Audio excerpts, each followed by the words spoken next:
CKD के 5 सवाल। क्या सीकेडी किडनी फेलियर इंप्रूव हो सकता है? क्या CKD kidney failure last stage में हो तो क्या इंप्रूव हो सकता है? कैसे आप ईजीएफआर को बढ़ा सकते हो? कैसे आप यूरिया को बिना डायलिसिस के कम कर सकते हो?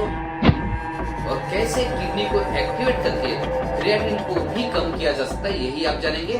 साथ ही हम जानेंगे चेरियन मैथ्यूज की जर्नी, जिनका यूरिया 123 से सीधा 83 पर आ गया। साथ ही साथ उनका क्रिएटिनिन जो 6.5 था उससे 4.1 पर आ गया और डायलिसिस वो टाल पाए और एंड स्टेज रीनल डिसीज में यानी कि सीकेडी 5th स्टेज में जो ईजीएफआर था वो 6.5 से 15.1 तक कैसे पहुंचा, उसके सारे स्टेप्स इस वीडियो में आपको पता चलने वाले। हमारे साथ है चेरियन मैथ्यूज और बहुत ही गुड न्यूज सुनाने जा रहा हूँ मैं। चेरियन को भी नहीं पता and I am sure he will be very very happy. Cherian, आपका सबसे पहला जो यूरिया था वो कितना था? वो 125 123 एग्जैक्ट इज 120, हाईएस्ट था 129, राइट? आज एमबीओ डिटॉक्स थेरेपी प्रोग्राम के 21st डे आज यूरिया है आपका 83, ठीक है? तो जो डायलिसिस का रिस्क था वो कम हो गया। 123 से सीधा आप आ गए 83 पर, राइट? 1 सेकंड, आपका क्रिएटिनिन कितना था? 4.5। हाँ, सबसे पहला कितना था? 5.8 था। तो सबसे पहला था 5.8 और आज आपका है ओनली 4.1। हैप्पी? Feeling good? अब सबसे इम्पोर्टेंट, आपका ईजीएफआर कितना था? वो तो जुलाई में वो जुलाई का नहीं, जब हमारे पास आया, क्योंकि आपके पास आया तब कम था 6.5, राइट? 6.5 ईजीएफआर मतलब ये होता है कि एंड स्टेज रीनल डिसीज यानी कि स्टेज 5 सीकेडी। अब स्टेज 5 सीकेडी में वैसे भी आप सबको पता है कि कोई रिजल्ट मिलने की संभावना नहीं होती, but Cherian you have done the magic. 6.5 से सबसे पहला पड़ाव 6 डेज में आप पहुंचे 10.9 पर, राइट? 10.9 पर पहुंचे एंड वी आर एक्सपेक्टिंग कि 12 क्रॉस होना चाहिए। Then next report was 12.4, right? And आज 21 डे के बाद 6.5 के ईजीएफआर यानी कि सीकेडी 5th स्टेज से सीधा जंप मारा है अपने 15.1 ईजीएफआर पर, यानी कि स्टेज 5 से निकलकर आप स्टेज 4 में आ गए। And this was the purpose कि स्टेज 5 में डायलिसिस की जरूरत पड़ती है, किडनी ट्रांसप्लांट की जरूरत पड़ती है और फिर डायलिसिस करना पड़ा होता तो हफ्ते में कम से कम 2 बार करना पड़ता है, राइट? तो हफ्ते में 2 बार डायलिसिस का चक्कर अच्छा है या 21 डेज का एमबीओ डिटॉक्स प्रोग्राम ज्यादा अच्छा है? डायलिसिस का तो बिल्कुल सही है ही नहीं, तो कहां से? बिल्कुल सही नहीं है, एकदम बराबर है। तो अभी आप है ना स्टेज 5 से स्टेज 4 में आ गए हो, राइट? सबसे बड़ी न्यूज ये है कि आपने पहले तो ट्रांसप्लांट को दूर कर दिया और चांस ही नहीं है, मतलब 15-20 लाख तो बचा लिए। एग्रीड? गुड। दूसरा, आपने डायलिसिस का भी चांस खत्म कर दिया, जरूरत नहीं है अभी डायलिसिस की आपको, बिकॉज ईजीएफआर 15.1 एंड साथ में urea is just 83 and creatinine 4.1।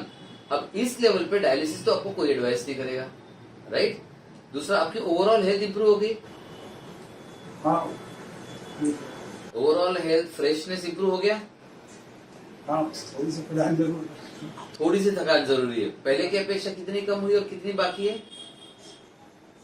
हाँ, थकान तो कम हो गई, लेकिन ये फिर भी बीच बीच में आती रहती थोड़ी थोड़ी। हाँ, खुजली आपकी 80% ही कम हुई है, 20% और बाकी है, राइट?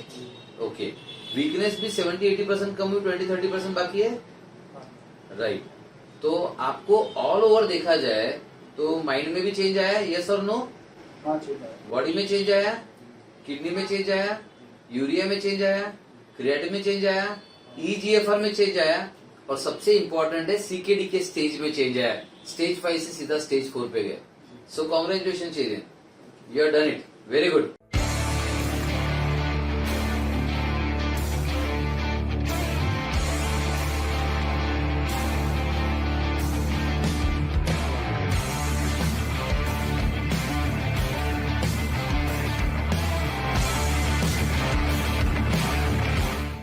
हाय चेरियन। आज हम बात करने वाले mister Cherian Mathews from Bhopal and kidney failure, CKD जैसे लोग सुनते हैं तो उनको लगता है कि अब तो रास्ते बंद हो गए, और स्पेशली अगर स्टेज 5 है और स्पेशली EGFR अगर 6.5 तक पहुंच गया है तो फिर तो ऐसा लगता है कि अब तो सारे रास्ते बंद हो गए।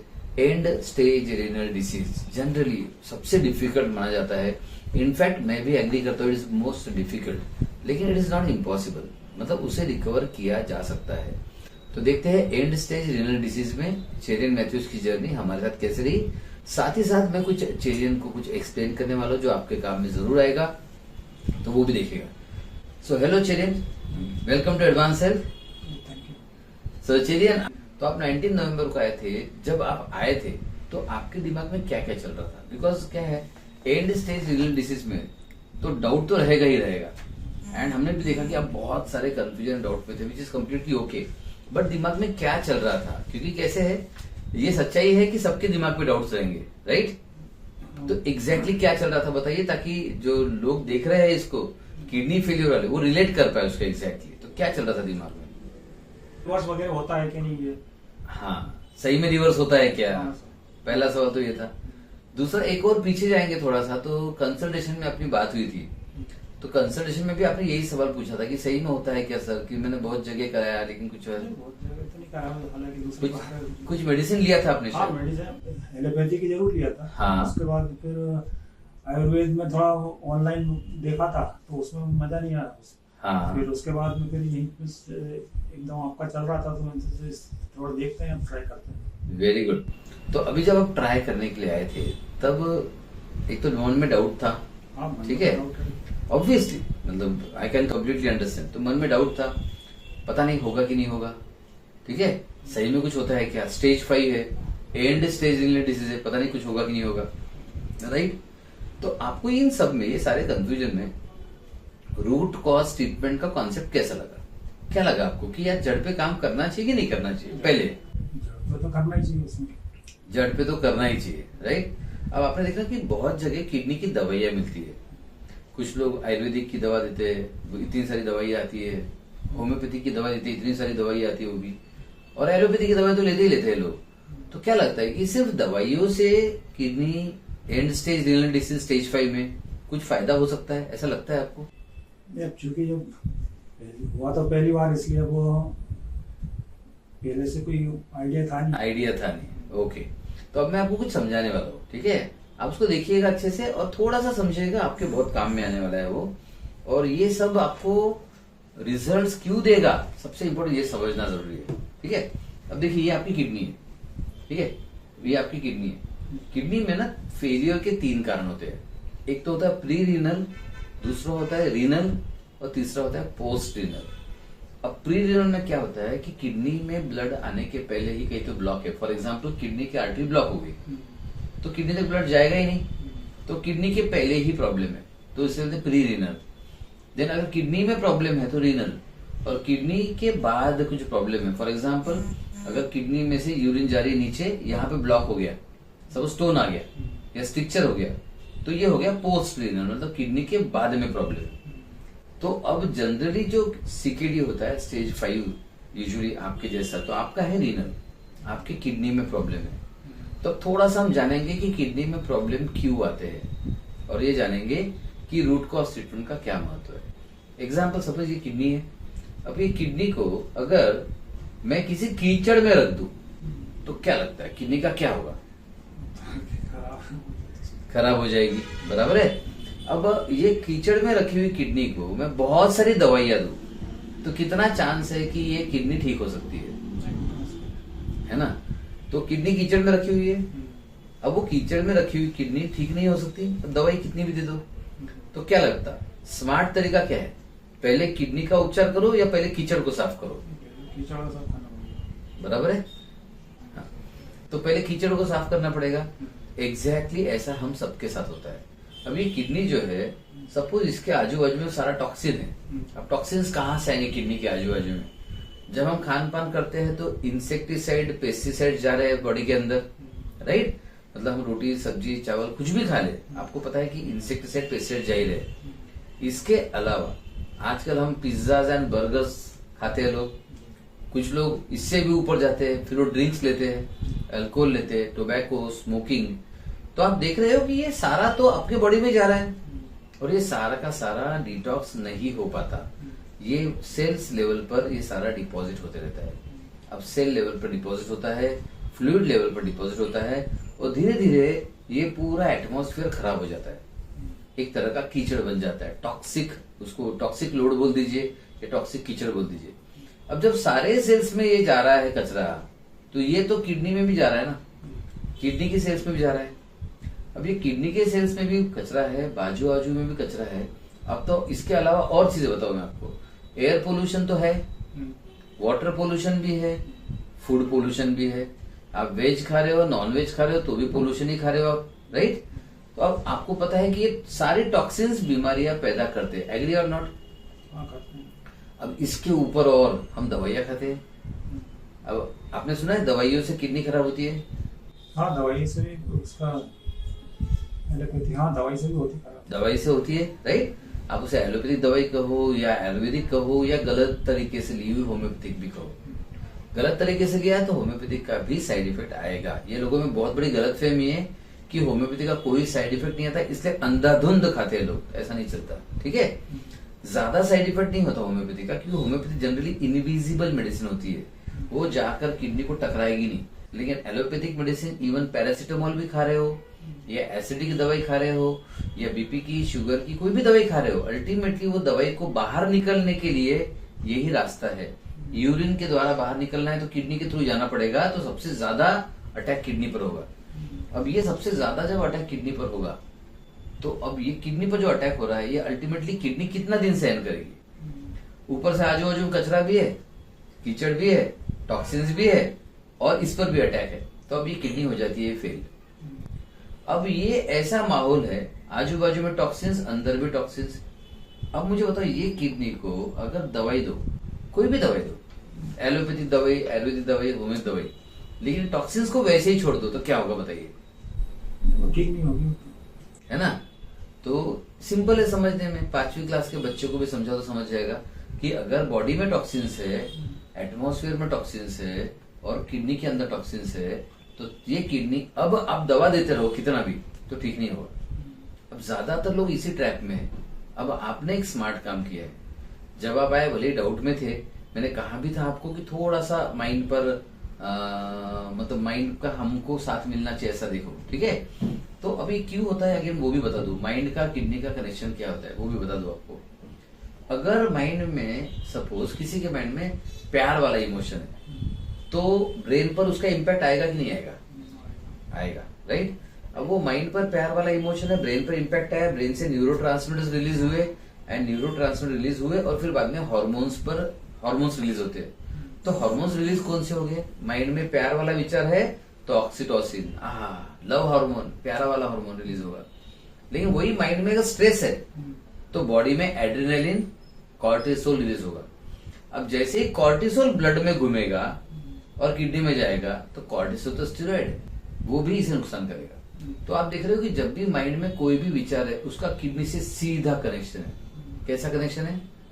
सीधा, डायरेक्ट कनेक्शन है, ठीक है। तो आपको क्या लगता है माइंड में किस तरह के विचार नहीं रहना चाहिए, ये आप बताइए। नेगेटिव विचार नहीं होना चाहिए। Very good. एक तो निगेटिव विचार नहीं रहना चाहिए, और दूसरा कॉर्टिसोल नहीं आना चाहिए। कॉर्टिसोल नहीं आना चाहिए, वेरी गुड। तो निगेटिव विचार नहीं रहना चाहिए, कॉर्टिसोल नहीं आना चाहिए। अब कॉर्टिसोल आएगा किन किन चीजों से आता है बताता हूँ। चिंता, आप टेंशन लेते हो ना, कैसा होगा, क्या होगा, कैसा होगा, क्या होगा, चिंता, टेंशन, फियर। अब फियर में जैसे एड्रेनालिन भी एक्स्ट्रा आता है, राइट। तो एड्रेनालिन भी हानिकारक होता है इसके लिए, ठीक है। तो चिंता, टेंशन, डर, डाउट्स, ठीक है।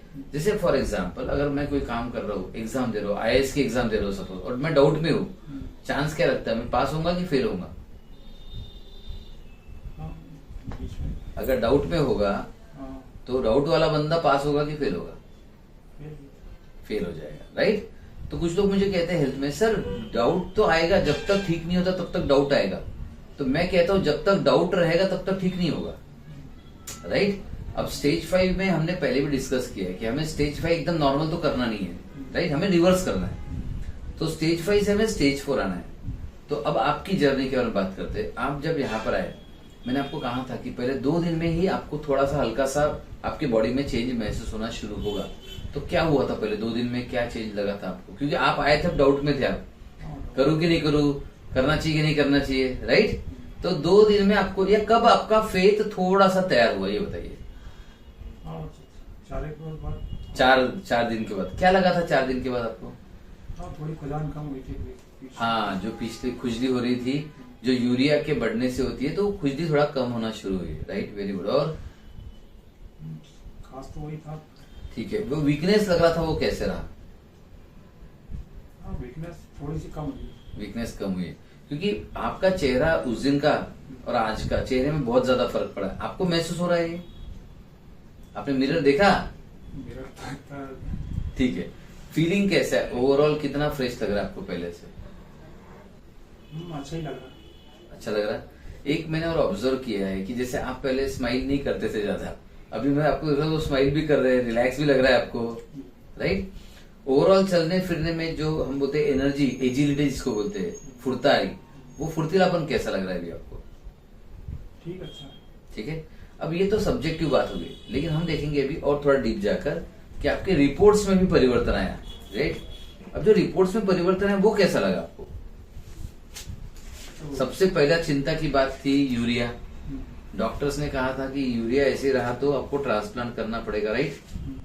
ठीक है, तो यूरिया हाईएस्ट कितना गया आपका अब तक? तो 129 हाईएस्ट गया, राइट? सो 129 पे डॉक्टर्स ने आपको डायलिसिस सजेस्ट किया, ये सही किया वैसे देखा जाए तो, ठीक है? डायलिसिस तो नहीं बोला, लेकिन हाँ उसी स्टेज वो आ गई थी। हाँ, तो वही डायलिसिस स्टेज आ गई थी, तो उन्होंने आपको सही बताया था। वैसे 129 पर डायलिसिस से तो आ जाती है, ठीक है? साथ में क्रिएटिन आपका था 5.8 हाईएस्ट, बराबर है? अब क्रिएटिन 5.8 हाईएस्ट और यूरिया 129 हाईएस्ट। अब यहाँ जब आप आए उसके बाद जैसे मैं रिपोर्ट देख रहा हूँ, आपके रिपोर्ट चेंज होने लगे। तो रिपोर्ट सबसे पहले एक तो हुआ 121 आया यूरिया, देन 5.48 आया, ये 6 दिन में आया, राइट? 6 दिन में थोड़ा बदलाव शुरू हो गया। इस समय तो ईचिंग आपका काफी कम हो गया था, खुजली कम हो गई थी, मुझे याद है शायद 30-40% कम हुई थी, राइट? देन आपका EGFR जो पहले था EGFR था आपका 6.5, राइट? हाँ, उससे पहले कितना था EGFR? वो तो लाल पेपर का अलग था। कितना था दिखाइए पहले का?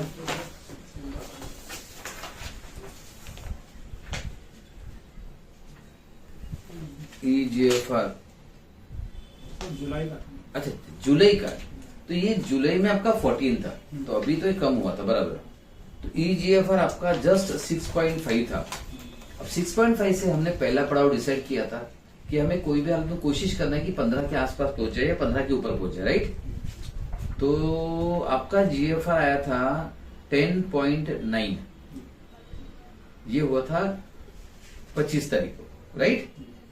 मतलब ठीक 6 दिन बाद आपका EGFR बढ़ना शुरू हो गया था। उसके बाद हमने किया 10.9, राइट? उसके बाद आपका 10.9 के बाद आपका 12.9 है, राइट? 12.1, सॉरी, तो आपका EGFR 12.1 है। अब 6.5 से 12.1, ये जर्नी कैसा लगा आपको कि किडनी का EGFR मतलब क्या होता है? किडनी काम करना शुरू कर रही है, राइट? तो अब जैसे जैसे किडनी काम करना शुरू कर रही है, आपको कैसा लग रहा है, कैसा फीलिंग आ रहा है? रिपोर्ट देख के अच्छा लग रहा है। यूरिन आउटपुट में क्या चेंज है इस दरम्यान? यूरिन तो पहले ये है कि पैरों में थोड़ी सूजन आती थी, सूजन कम हो गई। सूजन कम हो गई, वेरी गुड। और क्या क्या बदलाव बताइए? अभी तो इचिंग 90% कम हो गया आपका? हाँ, 70-80%। 80% कम बोल सकते हैं, वेरी गुड। यूरिया आपका 123 से सीधा 102 पे आया, ये कैसा लग रहा है? हाँ, ये अच्छा। उम्मीद है कि आज के रिपोर्ट में तो और भी कम आएगा आपका, ठीक है? देन क्रिएटिन आपका 4.5 आया था। अच्छा, एक बात बता दूं, ये एक ऐसा डायरेक्ट कम कम होते जाएगा ऐसा नहीं, कभी कभी कम ज्यादा थोड़ा होगा, ठीक है? क्योंकि एकदम से सुधार ना हो गई तो 100 डेज बाद तो आपका ईजीएफआर 100 होना चाहिए, ऐसा नहीं होने वाला। ठीक है, तो कभी कम कभी ज्यादा आएगा, लेकिन थोड़ा सा बढ़ गया तो चिंता नहीं करना है, थोड़ा सा कम हो गया तो बहुत ज्यादा कुछ नहीं होना है, ओवरऑल देखना है। तो अब 123 से 102 पे आ गया यूरिया, और क्रिएटिन 5.8 से 4.5 पे आ गया, राइट।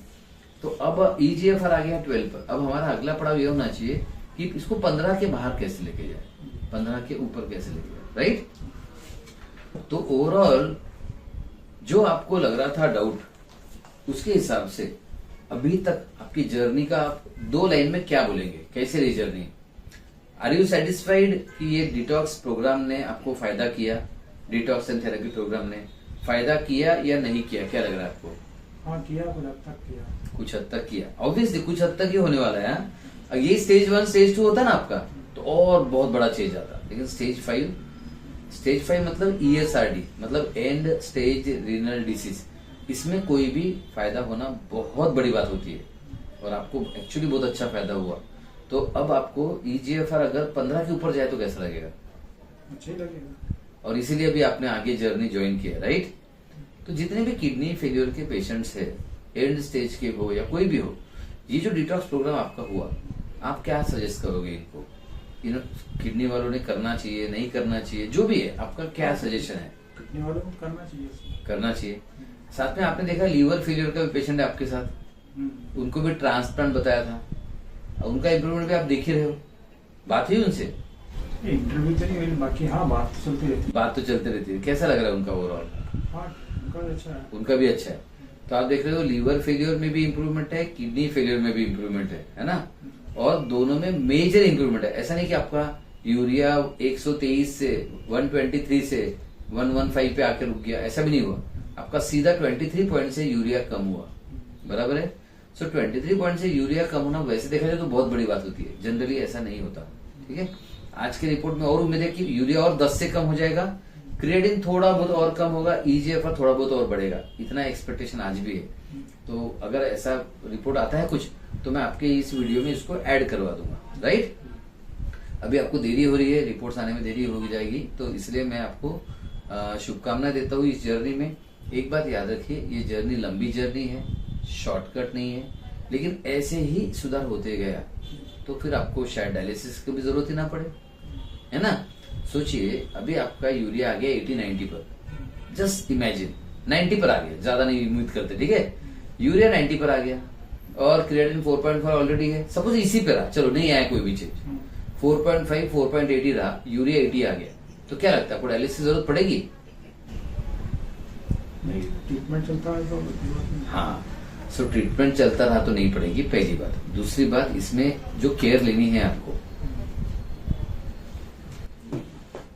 केयर लेनी है वो बता रहा हूं। दूसरी बात जो आपको केयर लेनी है, सबसे ज्यादा आपको संभालना किसी चीज को है तो माइंड को, क्योंकि किडनी का वातावरण खराब कौन करता है?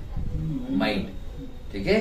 तो माइंड में आपको जितना ट्रेनिंग दिया है, थेरेपीज किया है, उसमें से एक आध वीडियो में आपको भेजने वाला हूँ, वो आपको रोज करना है, सुबह शाम सुबह शाम, क्योंकि ये किडनी के आजू बाजू में कीचड़ नहीं चाहिए, तभी किडनी इंप्रूव होगी।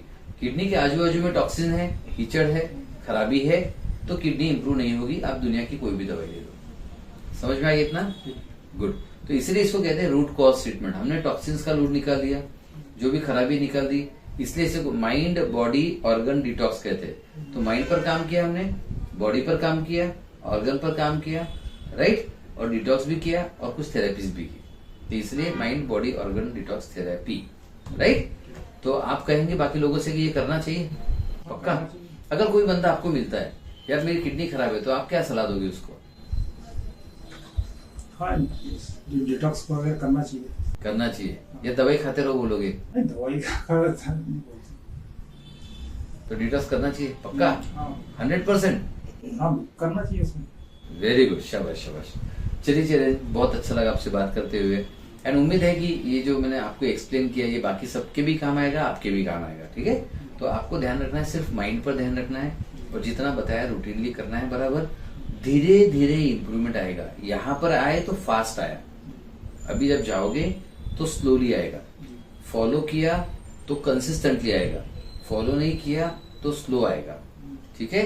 और गड़बड़ किया तो गड़बड़ भी हो सकती है, इसलिए गड़बड़ मत करना, ठीक है। चलिए, तो आपके कॉपरेशन के बिना आपकी किडनी को हम नहीं सुधार सकते, है ना। हाँ, चलो, ऑल द बेस्ट।